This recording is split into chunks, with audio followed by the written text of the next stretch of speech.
si je ramène de hier, c'est-à-dire du moment de la fondation Affaires Dreyfus à aujourd'hui, qu'est-ce que ça donne aujourd'hui? Ça donne qu'en fait, on a ce qu'on appelle les fous furieux.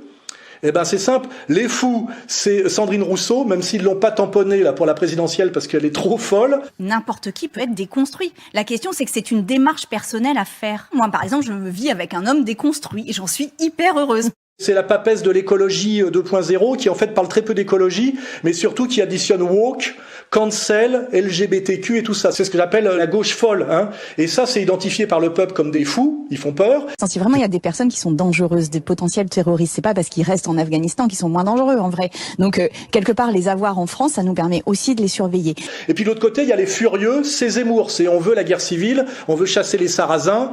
Et donc, cette quantité prend comme étendard l'islam, et cet islam est en train de coloniser l'Europe chrétienne. Et ça donne effectivement derrière Papacito qui poignarde avec un couteau une effigie de Mélenchon. Et ça, c'est vraiment le spectacle. Ce sont deux caricatures symétriques. C'est ce que j'essaie d'expliquer cet été au petit Rochdy. C'est que, en fait, ils sont sommés d'incarner une caricature symétrique à la caricature de cette nouvelle gauche. Et c'est en ça qu'ils sont totalement, je dirais, démanipulés. Et c'est en ça que pour moi, ils sont même pas de droite, en réalité. Ils sont de droite selon les injonctions du spectacle. C'est aussi ce que m'a évoqué la candidature Zemmour. C'est que Zemmour, c'est un candidat pour les jeunes, en réalité. C'est un candidat pour les gens qui ne conçoivent la politique que dans son dimension de mode. Et ça, c'est typiquement la période de l'adolescence et d'étudiants. Les signes de la gauche et de la droite par les vêtements, notamment. Vous avez le total look droite, là, ce soir. Oh, écoutez, être de droite, c'est être élégant. Il suffit de regarder les gens de gauche. Là, c'est autre chose. Il s'habille très mal. Très mal, ouais. Et Zemmour, c'est un peu ça. En réalité, dès qu'on est dans le sérieux de la vie adulte et du travail, on se pose des questions de chômage, d'emploi, de cherté de la vie, de hausse du prix du gaz, etc. Et on comprend bien que Zemmour n'est pas du tout mandaté pour ça. C'est pour ça que moi, je crois qu'il ne faut pas non plus s'énerver contre Zemmour. Il faut le remettre à sa place. Il est là pour revalider la droite pour un spectacle gauche-droite et une droite de spectacle. Et en fait, le français, d'un point de vue subliminal, ce spectacle, lui dit voilà, il y a les fous d'un côté, les furieux de l'autre, ça fait les fous furieux, et au milieu, il y a la voix de la raison, le mec en costard-cravate, qui est l'employé de banque, d'une certaine manière, donc qui est raisonnable, l'employé de banque, hein, et ben c'est Macron. Voilà, donc c'est de l'affaire Dreyfus raisonnable contre les fous furieux. On a à la fois une continuité, puis en même temps un truc binaire gauche-droite. On passe de catamaran à trimaran, vous voyez. Il y a le fou de gauche dont personne ne veut en réalité, LGBTQ, woke, cancel.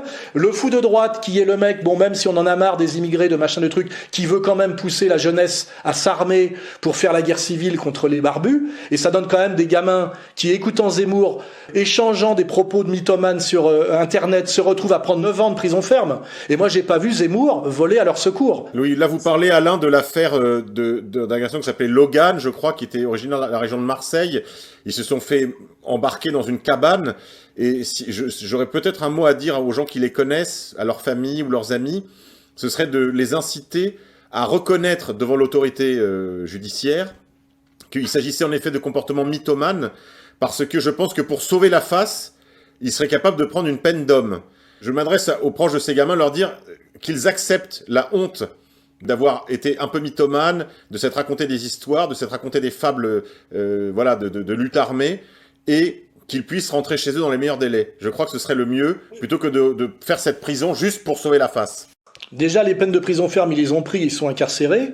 Mais ce qui est scandaleux, c'est que personne ne dit que finalement ces gamins ne font que suivre la doctrine Zemmour, parce que Zemmour a bien dit qu'il y aura une guerre civile en France face aux musulmans, et on n'y coupera pas. Nous sommes le pays des guerres civiles, et je pense, puisqu'il n'y a pas de perspective... Et la prochaine arrive. Exactement. Entre qui et qui alors? C'est très simple, c'est très simple. C'est la conjonction, vous voyez, des deux phrases que je viens de vous prononcer. La première, nous avons mis du sentiment dans la politique depuis 30 ans face à la vague migratoire et à l'invasion que nous subissons. La seconde, nous allons à la guerre civile provoquée par la première. Est-ce que c'est clair? Donc les types finalement suivent Zemmour et sans que Zemmour soit inquiété comme l'incitateur. Et puis je vois pas Zemmour d'ailleurs se porter à leur secours en disant ces gamins sont quand même des vrais grands Français de demain qui défendent leur pays. Il a pas défendu Rissen alors que Rissen s'est mis totalement à son service, ce qui est quand même incroyable pour un type qui a écrit 10 livres sur ce que c'est que le juif d'arriver à marcher derrière Zemmour. Il y a quelque chose d'étrange. Et c'est ça qui est très choquant, c'est que ces gamins-là prennent, alors que c'est des mecs de 20 ans, hein, donc on peut critiquer, mais je veux dire, c'est quand même on est dans Minority Report, hein. Ils n'ont strictement rien fait, je crois. Hein. Dans son opération Transparence, Logan Nizine explique clairement qu'il voulait remigrer la France. Il fallait passer à l'action pour remigrer la France, pour sauver la France d'une attaque, d'une attaque islamiste imminente. Ils sont dans la guerre des civilisations et ils pensent qu'il faut créer un conflit pour créer une guerre civile dans ce pays pour sauver ce pays.